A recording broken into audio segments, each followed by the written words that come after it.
सुरुवात करा. या व्हिडिओमध्ये आपण इयत्ता 10वी विषय भौगोलिक कारणे लिहा त्याचे महत्त्वाच्या मुद्द्यांवर चर्चा करणार आहोत आणि महत्त्वाचे कारणे जी आहेत त्यावर आपण या व्हिडिओच्या माध्यमातून संक्षिप्तपणे चर्चा करूया.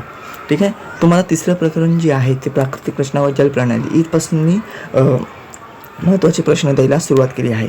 तर तुम्हाला पहिल्या प्रकरणावर क्षेत्र भेटा त्यामुळे तुम्हाला काही प्रश्न विचारणार नाहीत आणि दुसरं प्रकरण स्थान व विस्तार यामध्ये तुम्हाला ब्राझीलला जगाचा कॉफी पॉट का संबोधले जाते आणि भारतात तरुणांचे प्रमाण जास्त का आहे हे भौगोलिक कारण विचारले जातील त्यावर फोकस करा. मग मी डायरेक्ट तिसऱ्या प्रकरणापासून सुरुवात केलेली आहे. प्राकृतिक रचना आणि जलप्रणाली यामध्ये तुम्हाला ब्राझीलमध्ये पश्चिम वाहिनी नद्या न आढळण्याची कारणे विचारले जाऊ शकतील ती तुम्ही करून ठेवा. ठीक आहे. आता आपण बघा ब्राझीलमध्ये नद्यांच्या संदर्भात अंतर्गत जलवाहतुकीचा विकास का झाला नाही आहे यातील महत्त्वाचे जे मुद्दे आहेत ते मी तुम्हाला इथे दिलेले आहेत की जो नद्यांचा वेग आहे. आता तुम्हाला काय लिहायचं आहे ब्राझीलमधील ज्या नद्या आहेत त्यांचा वेग कसा आहे. ठीक आहे.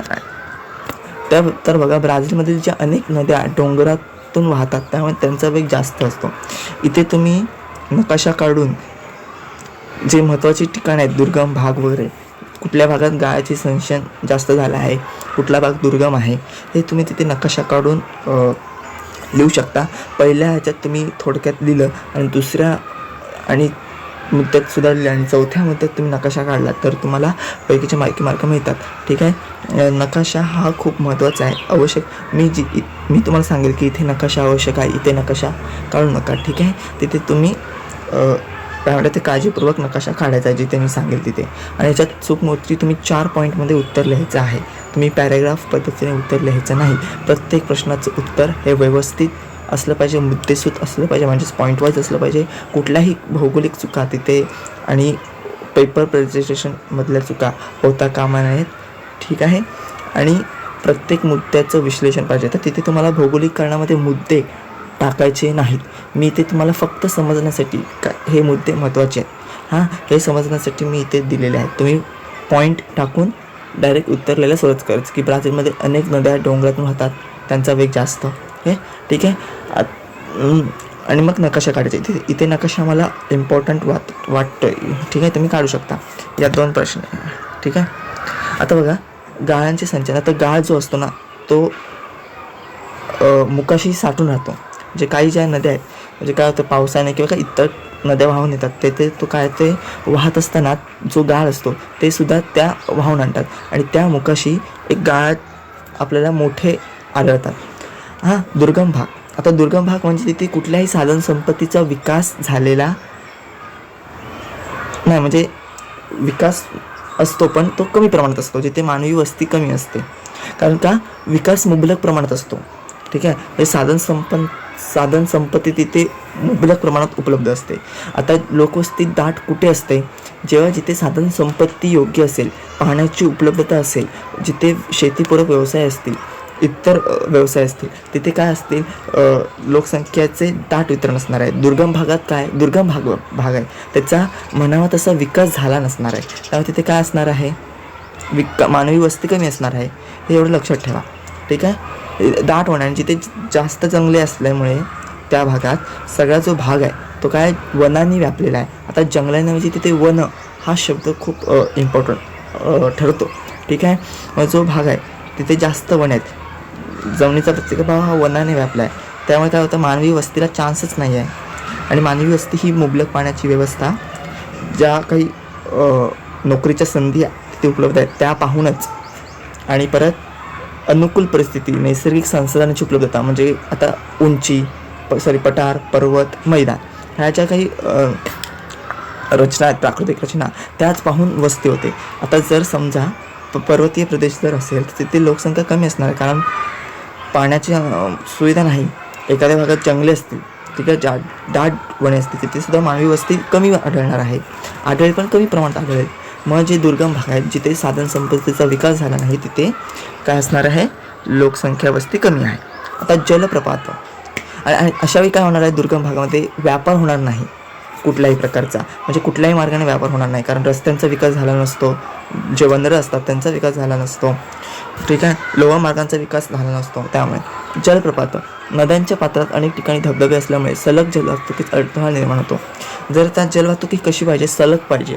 जलवाहतूक हा वाहतुकीचा असा मार्ग आहे जिथे मालाची वाहतूक योग्य प्रमाणे करता येते. पण जर का मध्ये अडथळे असतील, आता कसं पाहिजे, समुद्र किनारपट्टी ही सलग पाहिजे, म्हणजे समुद्र कसा सलग पाहिजे. मध्ये समजा धबधबे असतील तर काय होतं, ते अडथळा निर्माण होतो. आता जलवाहतुकीचे हे परिणामसुद्धा खूप आपल्याला दिसून येतात, ठीक आहे. ते आपल्याला जर तुम्ही 12वीला आर्ट्ससाठी घेणार असाल आणि भूगोलविषयी विशेषतः ठेवणार असाल तर त्यात तुम्हाला हे मिळेल अभ्यासाला डीपमध्ये. हिमालयन नद्या बारमाही वाहतात. का वाहतात? मुद्दे बघा महत्त्वाचे.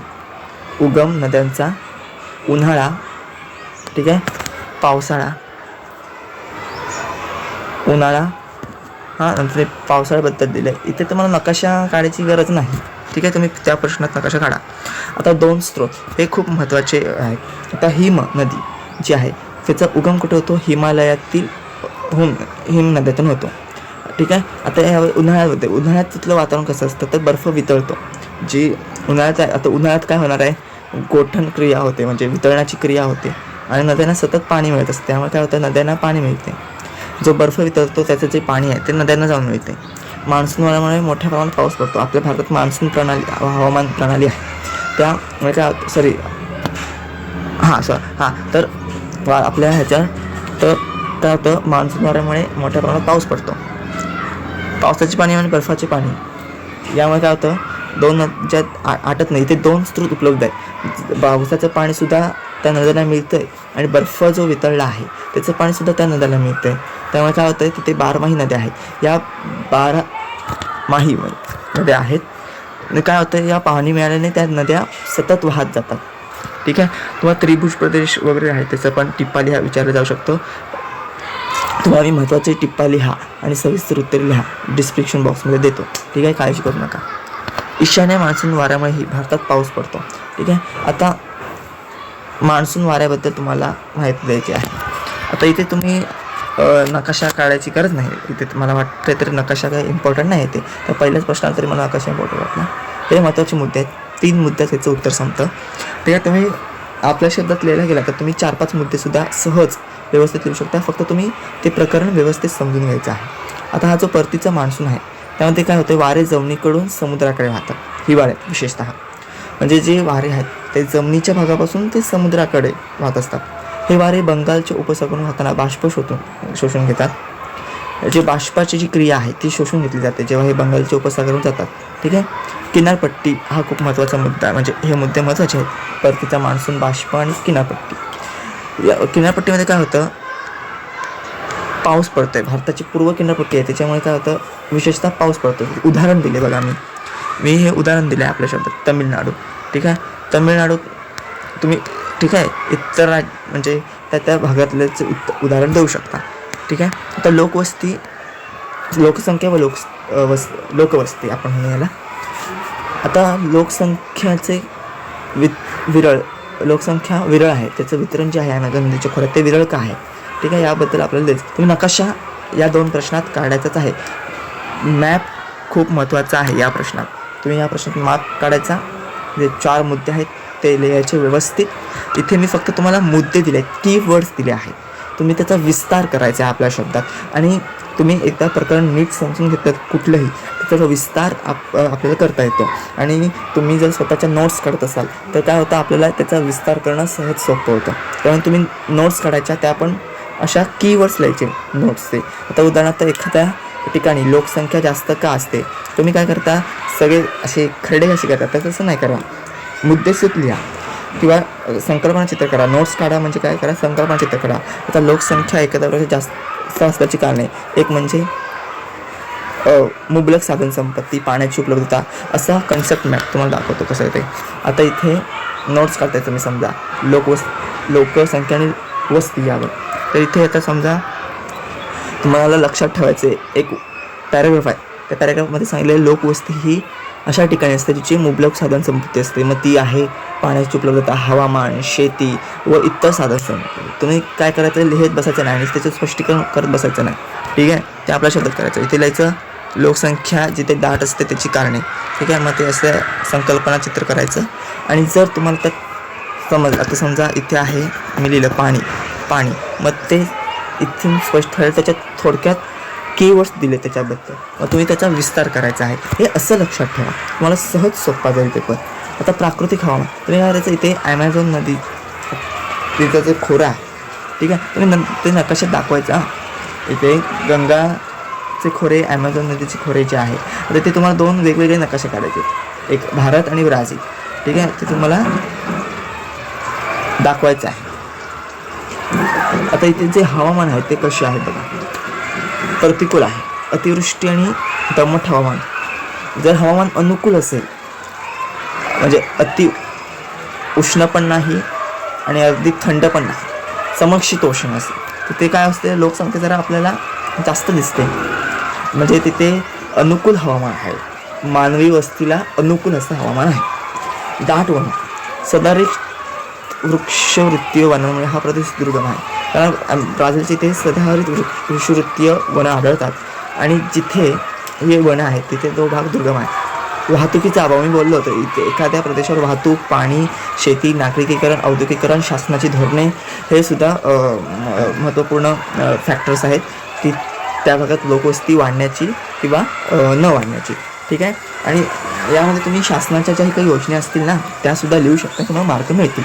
तुम्ही रट्टेबाजी करण्यात वेळ नका घालू. तुम्हाला जे समजलं आहे, तुम्ही वर्षभरात जो अभ्यास केला आहे, तुम्ही जी प्रकरणं वाचली असतील आणि जर वाचलीसुद्धा नसतील तर तुम्ही नोट्स रेफर करा. यूट्यूबवर एज्युकेशनल व्हिडिओज बघतात, त्यात रेफर करायची वेळ निघून गेले, पण तुम्ही महत्त्वाचे प्रश्न त्यात किंवा टॉपर्सच्या नोट्स असतात यूट्यूबवर किंवा क्वेश्चन पेपर असतो की त्यांनी कसे सॉल्व केले ते बघा. आणि त्यांना तुम्हाला एक आयडिया येईल की बा कसं सोडवलं आहे तुम्ही त्या आपल्या शब्दात कसं लिहायचं हे तुम्हाला कळेल. फक्त एवढीच चूक टाळायची की ते पॅरेग्राफ पद्धतीने इथं आवश्यकरीते आकृती व डायग्राम काढणं, तुम्हाला भाग आहे मॅप काढणंसुद्धा गरजेचं आहे.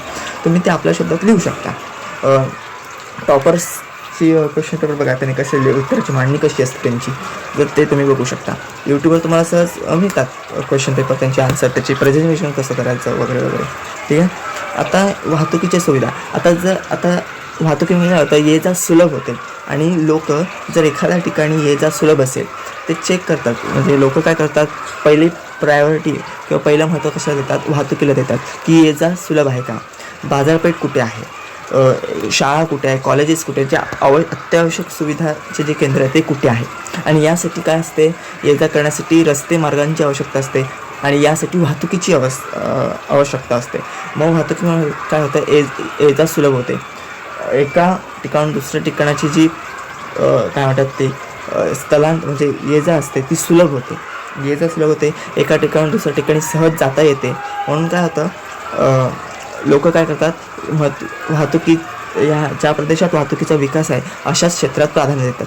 पण आपल्याला दिसून येईल की ॲमेझॉन नदीच्या खोऱ्यात आहे ते काय वाहतुकीचा अभाव आहे, विकास झालेला नाही. त्यामुळे लोक काय करतात, तिथे राहण्यास किंवा वास्तव्य करण्यास प्राधान्य कमी देतात. तुम्ही दाखवू शकता की कुठे कुठे म्हणजे ॲमेझॉन नदीची खोरे दाखवू शकता तुम्ही. ठीक आहे, हे खोरे दाखवून तुम्ही त्याचं नकाशा म्हणजे तो नकाशा काढा, त्याच्यात खोरं दाखवा. ॲमेझॉनचं सुविधांची कमतरता, औद्योगिक आणि शैक्षणिक सुविधा. आता मी तसं बोललो की ते सगळं बघतात लोक की शैक्षणिक सुविधा आहेत का उपलब्ध, औद्योगिकरण झालं आहे का, म्हणजे औद्योगिक विकास झाला आहे का, इतर सुविधा ज्या आरोग्याच्या सुविधा ते याचा सुलभ आहे का त्यांच्यासाठी ते बघतात. आणि शासनाचे धोरणं जे आहेत त्यांचासुद्धा प्रभाव ते पडतो. शासन प्रत्येकासाठी त्या प्रदेशाचा विकास असण्यासाठी नवीन धोरणं आखत असते. त्या प्रदेशाचा विकास होतो, हे तुम्हाला प्रादेशिक विकास वगैरे ते म्हणतात. आता प्रदेशाचा विकास केव्हा होतो, हे त्यामुळे होतो की हवामान, पृथ्वी, तेथील हवामान, पृथ्वी, पाण्याची उपलब्धता, लोकसंख्येचे प्रमाण कसे आहे, विकसनशील आहे की अविकसनशील आहे, ते शासनाची धोरणे कशी आहेत, ठीक आहे, हवामान कसलं आहे ते, हे सगळ्यांचा तो प्रादेशिक विकास त्यावर अवलंबून असतो आणि लोक त्यानुसार तिथे वास्तव्य करण्यास प्राधान्य देत असतात. हे जे मुद्दे ते तुमच्या परीक्षेत आले पाहिजेत की एखाद्या प्रदेशात शासनाची धोरणं व इतर बाबींचाही परिणाम होत असतो आणि त्यानुसार मानव कुठल्या भागात वस्ती करायची की या कुठल्या भागात वस्ती करायची किंवा वास्तव्य करायचं याला प्राधान्य देतो. ज्या भागात प्रतिकूल हवामान असेल तिथे मानव वस्ती करण्यास मानव सहजासहजी वस्ती करत नाही. तसेच ज्या ठिकाणी वाहतुकीचा अभाव असेल तिथे मानव वस्ती करण्यास प्राधान्य देत नाही. वाहतुकीमुळे ये जा सुलभ होते, व्यापार वाढीस लागतो. म्हणजे एखाद्या मालाची काय होते वाहतूक करणं सहज सोपं होतं, त्यातून व्यापार वाढीस लागतो. ठीक आहे. त्यामुळे वाहतूकसुद्धा हा खूप महत्त्वाचा घटक आहे की जो लोकसंख्या वितरणावर परिणाम करतो. आणि एकंदरीतच ॲमेझॉन नदीच्या खोऱ्यात वरील मुद्द्यांचा किंवा वरील बाबींचा अभाव असल्याने तिथे लोकसंख्या वितरण काय आहे, विरळ आहे, लोकसंख्या कमी आहे. ठीक आहे. आता इथे गंगेच्या खोऱ्यात लोकसंख्येचे वितरण दाट आहे. कारण का, आता शेतीसाठी काय असते, सुपीक जमीन आवश्यक असते. ठीक आहे. आणि गंगे नदीच्या खोऱ्यात सुपीक जमीन आहे जी शेतीसाठी अनुकूल आहे. आणि शेतीमुळे काय होतं, एक व्यापार वाढीस लागतो, एक आपल्याला रोजगार निर्माण होतो. ठीक आहे. असं तुम्ही लिहायचं. आता हा मुद्दा हे मुद्दे आलेच पाहिजे, कुठलाही मुद्दा यातला गाळू नका, ह्याचा तुम्ही विस्तार करायचा आहे. मी तुम्हाला ते कीवर्ड्स दिले, हे काय आहे, हे कीवर्ड्स म्हणून काम करतात. जे मी दिलेले आहेत ना ते कीवर्ड्स म्हणून यूज करायचे आहेत, महत्त्वाचे मुद्दे कीवर्ड्स म्हणून, आणि त्याचा विस्तार करायचा आहे. आता पाणी पुरवठा, मी सांगितलं की पाण्याची उपलब्धता हा फॅक्टर्स आहे की मानवाला दैनंदिन जीवनात वापरताना पाणी हे खूप आवश्यक आहे. तुम्ही लिहू शकता आपण पाणी कशासाठी वापरतो. आता औद्योगिक कामासाठी व इतर वैयक्तिक गरजा भागवण्यासाठी पाण्याची नितांत आवश्यकता असते. जर एखाद्या प्रदेशात मुबलक पाणी असेल तर मानव काय करतो, तिथे वस्ती करण्यास प्राधान्य देतो. अन्यथा ज्या प्रदेशात पाण्याची कमतरता आहे तेथे मानव वास्तव्य करण्यास प्रायोरिटी किंवा प्राधान्य देत नाही. ठीक आहे. मग ज्या ठिकाणी मुबलक पाणी असेल तिथे वास्तव्य करणं गरजेचं आहे. त्यामुळे काय होतं, व्यापार व तसेच इतर कामासाठी पाणी आवश्यक असतं. त्याकडे लोकसंख्या तिथे एकवटली जाते. आता गंगा नदीमुळे काय झालं आहे, पिण्यासाठी व उद्योगांसाठी व इतर कामासाठी मुबलक पाणी उपलब्ध आहे आणि लोक प्रामुख्याने तिथे राहण्यास किंवा वास्तव्य करण्यास प्राधान्य देत आहेत. मैदानी प्रदेश आहे. मैदानी प्रदेशाचा उतार कसा असतो, तो कसा असतो, त्याची रचना कशी असते याबद्दल तुम्हाला येथे लिहायचं आहे. आणि यामुळे काय होतं की एक वाहतुकीचा विकास झालेला आढळून दिसतो. नागरिकीकरण, आता या भागात काय रोजगाराच्या संधी आहेत. लोक प्रामुख्याने कुठे वस्ती करतात, आता खाणकाम कामगार आहेत ते प्रामुख्याने नागपूर येथील जे काही क्षेत्र आहे खाणकाम खनिज, नागपूर हे खनिज पूर्ण क्षेत्र आहे.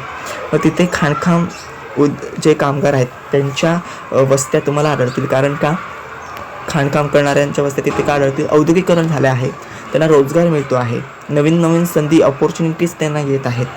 त्यामुळे काय होतं, तिथे लोक त्यांना साधिकच रोजगार मिळाला आहे. उदरनिर्वाहाचं एक साधन आहे त्यांचं, की रोजच्या पोटाचा उदरनिर्वाह करण्यासाठी किंवा आपल्या पोटाच्या ज्या आवश्यक गरजा आहेत पोटासाठी किंवा ज्या काही मूलभूत गरजा पूर्ण करण्यासाठी त्यांना काय आहे, पैशाची आवश्यकता असते. आणि ज्या ठिकाणी उद्योग स्थापन झाले आहेत तिथे काय करतात, कामगारांच्या वस्त्या जास्त असतात, लोक तिथे राहण्यास प्राधान्य देतात. आणि त्या भागात कामगारांची लोकसंख्या दाट असते. म्हणून गंगा नदीच्या खोऱ्यात काय आहे, वाहतुकीचे लोकसंख्येचे दाट जाळे. तुम्ही एक उदाहरण पण देऊ शकता गंगा नदीच्या खोऱ्यातलं, की कुठल्या भागात दाट जाळे, गंगा नदीच्या कुठलं खोरं आहे त्या भागात दाट जाळे आहे ते तुम्ही लिहू शकता. ठीक आहे. नंतर अर्थव्यवस्था व व्यापार. भारताच्या पश्चिम किनारपट्टीवर नैसर्गिक बंदरे अधिक काय आहेत. आता इथे मी दिलं की पश्चिम किनारपट्टी म्हणजे नेमकं काय ते मी थोडक्यात दिलेलं आहे. ठीक आहे. पश्चिम किनारपट्टी म्हणजे काय, तर पश्चिम घाट जो आहे आणि अरबी समुद्र आहे यांच्या दरम्यान बुडालेला चिंचोळा भाग जो आहे तो किनारपट्टी आहे, ती पश्चिम किनारपट्टी. मग हा मुद्दा तुमच्यात आला पाहिजे, त्याचा विस्तार तुम्ही लिहू शकता. ठीक आहे. तिथील नद्या कशा आहेत त्या लिहू शकता. नद्यांचा उतार कसा आहे, तीव्र आहे. तिथल्या नद्यांचा उतार कसा आहे, तीव्र आहे. तिथे बारबारी नद्या लहान व वेगाने वाहणाऱ्या नद्या आढळत नाहीत. खोल पाणी आहे. समुद्र किनारा जो आहे तो खोल आहे. त्यामुळे काय होतं, जहाज आहेत ती ये जा सोपी होते जहाजांची. सुरक्षितता, खडकाळ किनारपट्टीमुळे लाटांचा प्रभाव कमी होतो आणि नैसर्गिक संरक्षण मिळते. ठीक आहे. आता हा शेवटचा प्रश्न आहे की ब्राझीलमध्ये अंतर्गत भागात लोह मार्ग जो आहे त्याचा विकास झालेला का नाही. ठीक आहे. ब्राझीलमध्ये लोह मार्गाचा विकास, अंतर्गत भाग जो आहे त्याचा विकास का झाला नाही. ठीक आहे. आता प्राकृतिक अडथळे जे आहेत, आता इथे तुम्हाला मी काय केलं, पहिल्या मुद्द्यात प्राकृतिक रचना दिली. आता एखाद्या प्रदेशाची प्राकृतिक रचना सुद्धा त्या घटकावर परिणाम करते. आता जर समजा एखाद्या प्रदेशात लोकवस्ती दाट असते, कारण का लोकसंख्येचे वितरण तिथे दाट असते किंवा जास्त असते का, कारण तिथे काय आहे, पठारे, मैदाने आणि जी काही पर्वतीय प्रदेश आहेत त्यांची जी रचना आहे. आता बघा, मैदानामध्ये काय आहे, शेतीचा विकास झाला आहे. मैदानी प्रदेशात सुपीक गाळाची मृदा आहे, शेतीसाठी अनुकूल अशी साधनसंपत्ती आहे, रोजगार निर्माण करण्यासाठी आवश्यक साधनसंपत्ती आहे आणि त्या भागात पाण्याची उपलब्धता आहे. तेच पठारी भागात आहे. किनारपट्टी प्रदेशात सुद्धा पाण्याची मुबलक उपलब्धता आहे. पर्वतीय प्रदेशात पाणी मुबलक प्रमाणातच उपलब्ध आहे, कारण कायम तो बर्फाच्छादित आहे. पर्वतीय प्रदेश तीव्र उतारात म्हणजे बर्फाच्छादित आहे कायम. त्यामुळे काय होतं, तिथे लोकसंख्या नाही, हवामान पण तिथले कसे आहे ते तुम्ही लिहू शकता. मग त्या भागात काय असतं, लोकसंख्या जास्त असते. पर्वतीय प्रदेशात लोकसंख्या मुबलक प्रमाण कुठे असणार, डेहराडूनमध्ये, जिथे पाण्याची उपलब्धता जास्त आहे तिथे. ठीक आहे. आता प्राकृतिक अडथळे जे आहेत ते हे आहेत. तुम्ही तसे लिहायचे की ब्राझीलमध्ये मैदानांची रचना कशी आहे. तर मैदानी भागात लोकसंख्या दाट असते, पण त्या भागातली रचना कशी आहे. पण ज्या पठारांमध्ये जर समजा वाहतुकीचा विकास झालाच नाही तर तिथे लोकसंख्या कशी असेल, नसणारच लोकसंख्या. ठीक आहे. आता घनदाट जंगले हेच वरचेच मार्ग आहेत, वरचेच मुद्दे आहेत किंवा कीवर्ड्स आहेत ते इथे या उत्तरात आहेत. ठीक आहे. तुम्ही पाहू शकता याच कमी लोकसंख्या का आहे त्याचं कारण दिलं आहे. हे तेच वरचेच कीवर्ड्स आहेत. फक्त थोडक्यात अंतर्गत वस्ती कमी असल्याने रेल्वेचा वापर कमी होतो. म्हणजे जरच लोकसंख्या असेल, एखाद्या गोष्टीचा वापर केव्हा होतो, एखाद्या प्रदेशातील गोष्टीचा वापर केव्हा होतो, जेव्हा लोकसंख्या त्या भागात मुबलक प्रमाणात असेल तेव्हा. पण लोकसंख्या तिथे नसली तर काय होणार, रेल्वेचा वापर कमी होणार आहे. त्यामुळे तिथे काय आहे, रेल्वे मार्गाचा किंवा लोहमार्गाचा विकास झालेला नाही. आता इथे तुम्हाला मी काही टिप्स दिल्या आहेत, त्या खूप महत्त्वाच्या आहेत. व्हिडिओ जरा लांब झाली मला माहिती आहे, पण मला मी हे समजावून सांगणं खूप गरजेचं होतं आणि अचूक पद्धतीने समजावून सांगणं गरजेचं आहे. आवश्यक तिथे मी गायडन्स केलेला आहे, कुठे नकाशा काढायचा, कुठे काय नाही करायचं, कुठे चूक टाळायच्या. मी तुला आवश्यक तिथे जिथे मला वाटते तिथे आवश्यक तिथे मी केलेलं आहे. तुम्हाला टिप्पा लिहा, सविस्तर यातले जे महत्त्वाचे प्रश्न आहेत ते डिस्क्रिप्शन बॉक्समध्ये देतो. ठीक आहे. काळजी करू नका आणि हे महत्त्वाचे प्रश्न आहेत. आणि मी तुम्हाला सांगितलं की अजून भौगोलिक कारणे कुठली आहेत. पश्चिम वाहिनी नद्या आढळत नाहीत ब्राझीलमध्ये. भारतात तरुणांचे प्रमाण जास्त आहे. ब्राझील देशाला जगाचा कॉफी पॉट समजले जाते आणि पाणी हा मानवी जीवनासाठी आवश्यक असा घटक आहे. ठीक आहे. हे तुम्हाला मी जे महत्त्वाचे प्रश्न सांगितले आणि ते कुठल्या चुका टाळायच्या ते सांगितले. आता अभ्यासासाठी मी काही महत्त्वाच्या टिप्स तुम्हाला ते देतो आहे. मी सांगितल्या पद्धतीने तुम्हाला मी आधीच सांगितलं होतं की प्रत्येक मुद्दा हा 3 ते 4 म्हणजे प्रत्येक प्रश्नाचं उत्तर 3 ते 4 मुद्द्यात लिहिण्याचा सराव करायचा आहे. त्यामुळे काय होतं, उत्तर अधिक स्पष्ट आणि परीक्षेत जास्त गुण मिळवण्यास मदत होते. ठीक आहे. आता अजून एक सांगतो, आवश्यक तिथे नकाशा काढा. तुमचं प्रेझेंटेशन चांगलं असलं पाहिजे. आता तुम्ही जर नकाशा काढला तर तुमचं प्रेझेंटेशन जे आहे ते उठून दिसेल. आता तुम्हाला सांगतो, तुमचा हा पेपर आहे, ही तुमची उत्तरपत्रिका आहे. ठीक आहे. ही उत्तरपत्रिका आहे. तिथे तुम्ही काय करायचं आहे, प्रश्न धरून चला. थांबा. भौगोलिक कारण हा तुमचा ज्या क्रमाचा प्रश्न आहे तो तिथे लिहायचा. आधी हे असं आखणार तुम्ही. ठीक आहे. मग ते प्रश्न काय असेल तर भौगोलिक कारण हा कितवा प्रश्न आहे ते बघा. त्यानुसार पहिल्याचं उत्तर, पहिला अंक टाकला त्यातली पहिला, मग पहिला मुद्दा, मग लिहायला सुरुवात करायची. ठीक आहे. आणि प्रेझेंटेशन आकर्षक ठेवायचं, पॉईंट वाईज लिहायचं तुम्ही. आता तुम्ही सांगतो कसं गेलं ते असं. इथे हे आखलं. नंतर इथून प्रश्न 2 एक लिहायला सुरुवात घेतली आणि असं लिहायला सुरुवात केलं की इथे असं परिच्छेद पद्धतीने. तर तसं ते चुकीचं दिसतं, आकर्षक दिसत नाही. मग तुम्ही काय करायचं आहे, मुद्देसूद लिहायचं आहे, पॉईंट वाईज लिहायचं आहे. म्हणजे तुम्हाला असे मुद्दे टाकायचे आहेत, पहिला, दुसरा, तिसरा. आणि जिथे आवश्यक तिथे नकाशा काढा. प्रेझेंटेशन तुमचं आकर्षक पाहिजे. तुम्ही उत्तर जेवढं जास्तीत जास्त समजून, प्रश्न समजून घ्याल आणि उत्तर आपल्या शब्दात लिहाल, तेवढी परीक्षकाला वाटतं की तुम्हाला ती कन्सेप्ट समजलेली आहे, तुम्हाला उत्तर, त्या प्रश्नाचं उत्तर मांडता येतं आहे, त्यावर विचार करता येतो आहे आणि ते तुम्ही योग्य पद्धतीने मांडताय. नकाशा काढल्यावर तुमचं उत्तर अजून आकर्षक होतं, प्रेझेंटेशन चांगलं होतं. परीक्षकाला सुद्धा सुद्धा तुमच्यावर इम्प्रेस होतो, तुम्हाला मार्क देतो. ठीक आहे, ह्या ज्या गोष्टी आहेत त्या लक्षात ठेवा. आणि भौगोलिक कारणे खूप महत्त्वाचं आहे. तिथे आपल्याला जॉग्राफिकल रिझन लिहायचे असतात, त्यामुळे तिथे तुम्हाला डायग्राम हे आल्याच पाहिजेत, नकाशे आलेच पाहिजेत, मुद्देसूद उत्तर आले पाहिजे. आणि तो मुद्दा विस्ताराने, आता एखाद्या प्रदेशात लोकसंख्या कमी का असते त्याची तुम्ही आपल्या शब्दात लिहायला पाहिजे. तुम्ही विचार करा किंवा का असेल एखाद्या प्रदेशात लोकसंख्या कमी, तिथलं हवामान, तिथली राजकीय परिस्थिती, तिथली सामाजिक परिस्थिती यांचा काय होतो, यावर परिणाम होतो. हे तुम्हाला विचार करायला पाहिजे. तुम्ही विचार करून तुम्ही आपल्या शब्दात लिहू शकता, तुम्हाला मार्क मिळतात. ठीक आहे, या महत्त्वाच्या टिप्स, चुका आणि महत्त्वाचे प्रश्न होते. आवश्यक तिथे मी तुम्हाला गायडन्स केलेला आहे, कीवर्डसुद्धा दिलेले आहेत की हेच कीवर्ड तुमच्या उत्तरामध्ये आलेच पाहिजे आणि त्याचा तुम्ही विस्तार केला पाहिजे. ठीक आहे, भेटूया पुढच्या व्हिडिओमध्ये. धन्यवाद.